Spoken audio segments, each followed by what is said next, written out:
पहला कनाडा के साथ तो लगातार भारत सरकार से कार्रवाई की जाए, लेकिन कार्रवाई तो लोकतंत्र के।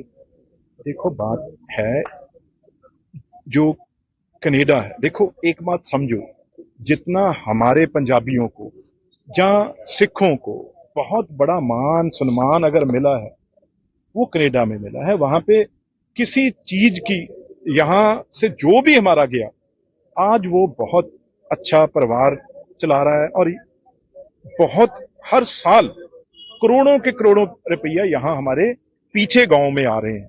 और हाँ, ये बात अलग है भी कई पार्टी की अपनी लाइन होती है, किसी की कोई होती है। कनाडा देश की उसमें कोई कमी नहीं है, कोई गलती नहीं है।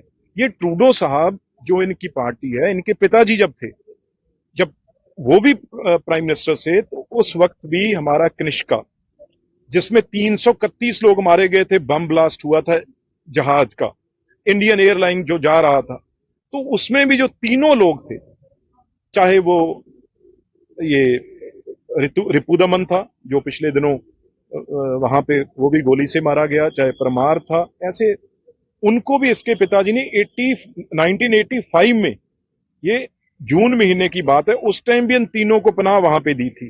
तो आज भी जो भी हमारे मोस्ट वांटेड गैंगस्टर हैं, जिसमें 12 गिनती है, 2 मर चुके हैं, निज्जर और सुखा, बाकियों को सबको वहां।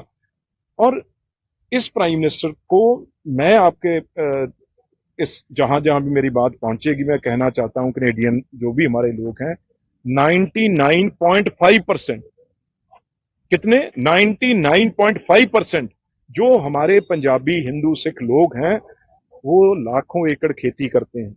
उनके दे आर होटलर्स, उनके बिजनेस है, कोई रियल स्टेट रन कर रहा है, कोई ट्रकर्स बहुत बड़े लेवल पे कंपनी हैं, वहां पे कोई कमी नहीं है। वो सारे लोग, भाई हम पंजाबी वहां पे और यहाँ पे आराम से आ जा सकें, क्योंकि हमारे 2-2 घर हैं, एक कनाडा में एक यहाँ पे है। तो उनके लिए ये सारे 99.5% लोगों को जो बहुगिनती में है, उनको ट्रूडो साहब को और इनकी पार्टी के एमपीज, एमएलए, काउंसलर, मेयर सबको मिलना पड़ेगा जाके। भाई आप इन मस्टंडों की, जो क्लियर लफ्जों में मैं कह दूं, जो गंद है यहां से गया हुआ, उसका साथ उनको छोड़ना पड़ेगा। और बाकी पंजाबी और बाकी चाहे हिंदू हो सिख हो, सारे उनके साथ चलेंगे। अब अगर वो आधे परसेंट से की मदद करेंगे, इंटरनेशनली मैं कह दूं आपको, अकेला देश नहीं, भारत की बात छोड़िए, चाहे G8 है, चाहे G7 है, चाहे G20 है, चाहे नाटो फोर्सेस कोई हो, चाहे 5 देशों का सबसे बड़ा जो संगठन है, चाहे इसमें अमेरिका, इंग्लैंड, जर्मनी और कनाडा इस जिसमें शामिल है, वो उसमें भी वो अकेला रह जाएगा। क्योंकि हर मीटिंग का सबसे पहला एजेंडा ये होता है भी टेररिज्म खत्म कीजिए और उसको एक दूसरे को सहयोग दीजिए, क्योंकि सारे देशों में ये प्रॉब्लम है। अगर वो ट्रूडो साहब ये काम करते रहेंगे तो इंटरनेशनली भी वो बहुत बड़ी मार खाएंगे और उनकी भी इलेक्शन पास आने वाली है। तो कोई शांति पसंद लोग उसको वोट नहीं डालेगा, वो गलत लाइन पे चल रहा है। और बाकी उनकी मर्जी है, उनका जो एक है वहां पे इंडिपेंडेंट एमपी है उसके पास, उसका नाम भी हरदीप है, पता नहीं क्या है, वो उसकी मदद से वो उसकी गवर्नमेंट चल रही है, क्योंकि अल्पसंख्या में है, उसके पास नंबर नहीं है पूरे, वो उस आदमी की मान के अपना नुकसान करवा रहा है। दबाव में टोटल सरकार इसलिए नहीं कर रही कार्रवाई, किसके दबाव में? वो जिनके एक अल्पसंख्यक। अरे भाई वो तो सारा पैसा जितना भी गुरुद्वारे इनके कब्जे में है, 10 तो निज्जर के थे। तो हमने तो जहां गुरु ग्रंथ साहब है, हमारा गुरु है, हमने तो जाना है।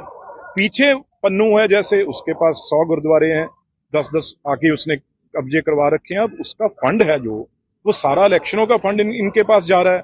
जितना, एक बात सुनिए आप, किसी भी डिस्ट्रिक्ट में किसी पुलिस वाले से पूछ लीजिए, जो किसी की फ्रौती की जो भी कॉल आती है वो कनाडा से आ रही है, जो पैसा जा रहा है वो कनाडा जा रहा है, जो भी गैंगस्टर का जहां से एक्सटॉर्शन मनी है वो कनाडा जा रही है।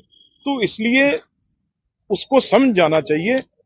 हाँ, अगर उनकी वो प्रेशर में रहेगा तो फिर वो उसका नुकसान होगा बहुत बुरा, और अकेले कंट्री अलग थलग पड़ जाएगी। बस इस बात पे तो क्लैरिटी हो गई भाई।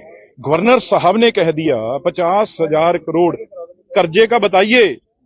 तो अब अभी तो राघव चड्डा जी की शादी हो रही है, वहां उसमें मगन है, लेकिन जब यहां जहाज उतरेगा तो फिर उनसे जवाब मांगा जाएगा। वो कहते हैं कि पुरानी सरकारों का हम दे रहे हैं, क्या दे रहे हैं? जो कर्जा तोड़ देते रहो फिर।